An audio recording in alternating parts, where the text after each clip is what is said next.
qu'en Afrique. Je n'étais pas James Bond, mais c'était un peu de l'espionnage, bien sûr, de la collecte d'informations. Faire parler des gens de choses dont ils n'ont pas spécialement envie de parler. Altså, det jeg synes så merkelig fremdeles, det her... Altså, hun må jo ha hatt utrolig flaks alle steder som klart å være anonym i så mange år. Nei, jeg synes det så merkelig, men alt jo merkelig. Det jo ikke svar på noe. Alt merkelig i denne saken her, men jeg synes kanskje den dårligste teorien at dette skulle være et selvmord, altså.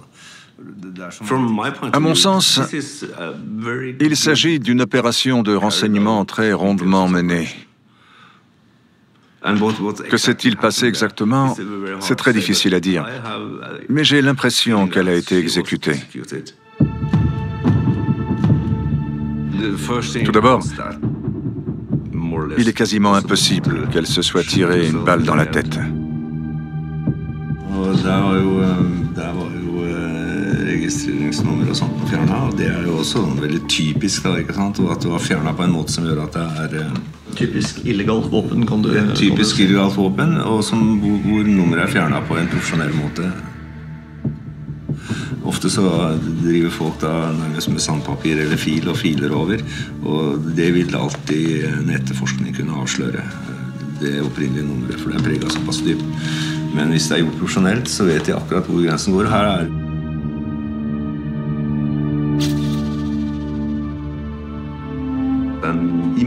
J'ai tout de suite remarqué que toutes les étiquettes de ces vêtements avaient été retirées. C'est une procédure classique des services de renseignement, ils le font tous. C'est une manière de brouiller les pistes. Ça permet d'empêcher la police de remonter jusqu'à un lieu, un pays, aux origines. C'est une procédure très courante. Elle s'est absentée de l'hôtel pendant une assez longue durée. Il est aussi très courant de disposer d'un deuxième endroit où se replier en cas de problème. Très courant. Le fait que la porte ait été verrouillée de l'intérieur ne signifie rien. Les professionnels du renseignement n'ont pas de problème avec les portes. On ne ferme pas sa porte au renseignement. Il est très difficile de savoir s'ils ont manipulé une porte. Ils sont très forts. Ça fait partie du jeu.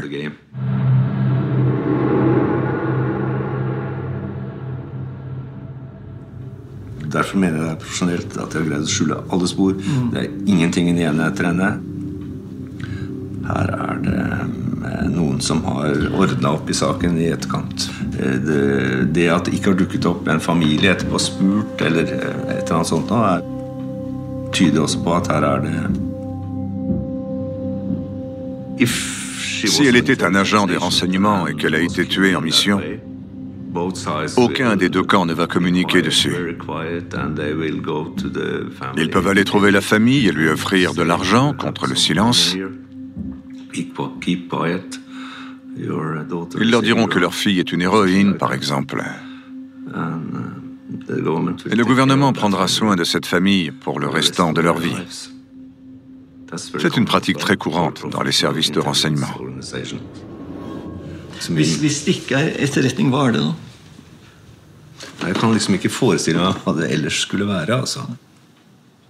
It's interesting to hear... Les théories d'Ola sont intéressantes. Il a une belle expérience dans le domaine du renseignement et des opérations secrètes.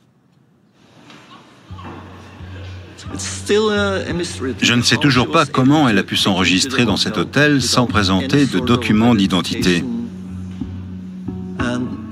Et elle avait beaucoup de vêtements pour le haut du corps, mais rien pour le bas. Il y a vraiment beaucoup de détails étranges dans cette histoire. Je pouvais peut-être chercher ailleurs, trouver d'autres pistes. Et soudain, l'idée m'est venue que nous disposons aujourd'hui de nouvelles technologies qui n'existaient pas en 1995. On n'avait pas l'ADN de cette femme décédée. En 1995, la police norvégienne n'avait pas l'habitude de relever les ADN. Ils ont prélevé un échantillon de sang de cette femme, mais il a été détruit 1 an après son enterrement. Ils ont aussi décidé de détruire toutes les preuves dans cette affaire, parce que c'était forcément un suicide.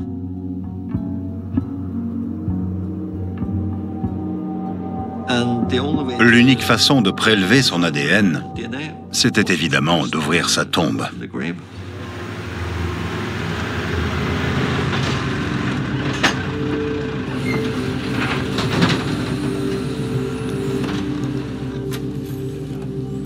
Le jour de l'exhumation, le temps était très humide, froid et couvert à Oslo.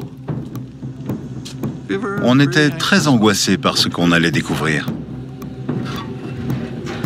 On espérait qu'après plus de 20 ans, il subsisterait des traces qui nous permettraient de l'identifier.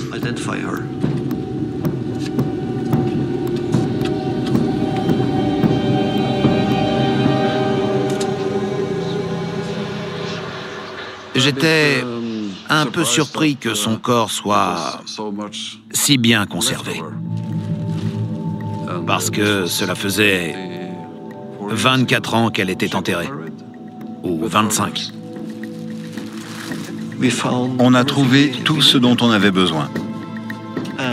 Et on a pu obtenir un profil ADN complet. La police a envoyé l'échantillon d'ADN pour analyse. Si on parvenait à découvrir son identité, ça nous apprendrait certainement ce qui s'est passé dans cette chambre d'hôtel. Et les résultats sont arrivés.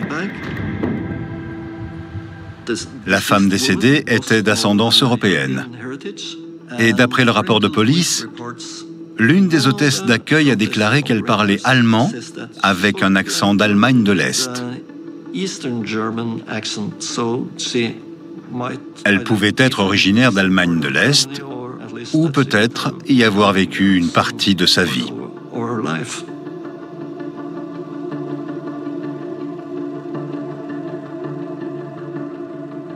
Malheureusement, son ADN n'a pas permis à la police de l'identifier, faute de profil correspondant, parce que personne n'a jamais déclaré sa disparition.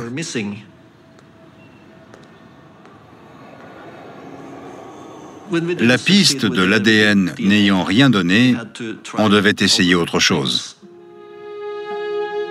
Je me suis demandé s'il existait une autre façon de déterminer son identité. Sur sa fiche de renseignement à l'hôtel, elle a déclaré avoir 21 ans. Mais à l'autopsie, le médecin légiste a déterminé son âge à 30 ans avec une marge d'erreur de 5 ans, ce qui donne une fourchette de 10 ans. Je me suis demandé si on pouvait déterminer son âge avec plus de précision. J'ai parlé avec un professeur suédois, expert en médecine légale, qui m'a dit qu'il y avait une autre manière pour déterminer l'âge d'une personne décédée. Je me suis dit, ça c'est très intéressant. Je n'avais jamais entendu parler de cette méthode. Le principe est le suivant. Pendant la guerre froide, entre 1955 et 1963, on a procédé à des essais nucléaires souterrains un peu partout dans le monde.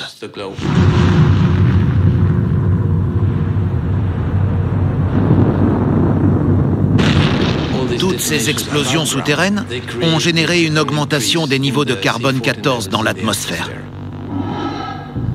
Et certaines structures, comme l'émail des dents,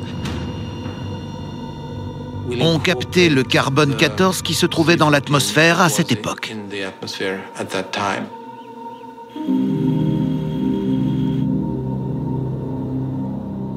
On peut donc inspecter les dents pour déterminer l'âge d'un individu en comparant leur teneur en carbone 14 à celle de l'atmosphère.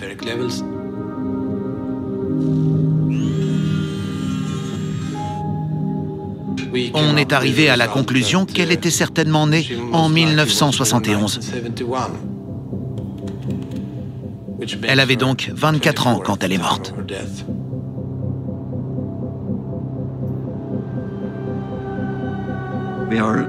Ça nous rapproche un peu d'une résolution de ce mystère.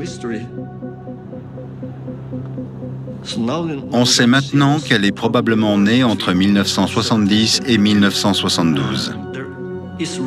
Et on a des raisons de penser qu'elle a passé son enfance et sa jeunesse en Allemagne, ce qui limite le spectre potentiel de ses origines.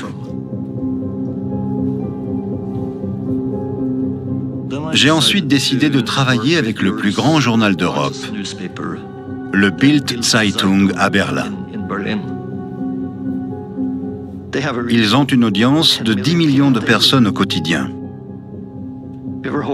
On espérait que quelqu'un la reconnaisse. C'était notre meilleure option. Et on a reçu beaucoup de témoignages et d'informations. Mais pour l'instant, rien qui permette de résoudre cette affaire.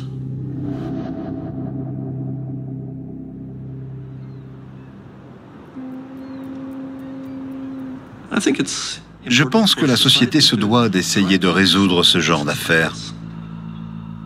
Et je pense que cette femme mérite d'avoir son nom gravé sur sa pierre tombale.